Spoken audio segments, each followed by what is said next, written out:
আচ্ছা, আমরা কি জানি যে ভগবান শ্রীকৃষ্ণের মৃত্যুও তার কর্মফলের জন্য হয়েছিল? কিভাবে? যে আদিবাসীর তীরে ভগবান শ্রীকৃষ্ণের মৃত্যু হয়েছিল, আদিবাসীটি তীর ছোড়ার পর দেখতে এসেছিলেন যে কিসে আমার তীরটা বিঁধলো। সে যখন এটা দেখতে গেল যে আমি যে তীরটা মারলাম কোথায় গিয়ে লাগলো বা কার লাগলো, তখন দেখতে গিয়ে সে যখন এটা বুঝতে পারলো যে আমি শ্রীকৃষ্ণকে মারলাম, শ্রীকৃষ্ণের পায়ে আমার তীরটা লাগলো, তখন সে চিন্তায় পড়ে গেল, ভাবলো যে আমি তো পাপ করে ফেললাম, শ্রীকৃষ্ণকে মারলাম। তখন শ্রীকৃষ্ণ কি বলেছিলেন জানেন? চিন্তা করো না, তোমার পাপ হয়নি, এটা আমার করা পাপের কারণে হলো। এই ঘটনার মাধ্যমে আমার পাপ আমি খণ্ডালাম।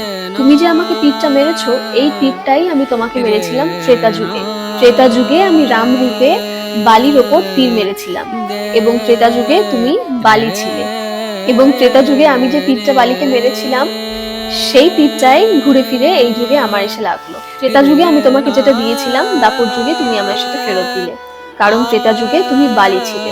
আর হ্যাঁ, সেই সময় কৃষ্ণের বয়স ছিল কিন্তু 126 বছর। 126 বছর বয়সে কৃষ্ণ মারা গিয়েছিলেন। তো এর থেকে আমরা কি বুঝলাম? যে আমরা যেটাই দেব সেটাই আমাদের কাছে ফেরত আসবে, হয়তো অন্য কোনো নামে বা অন্য কোনো খামে। ভালো খারাপ যেটাই আমরা আরেকজনকে দিই না কেন, সেটা আমাদের কাছে নিশ্চয়ই ফিরে আসবে, শুধু সময়ের অপেক্ষা।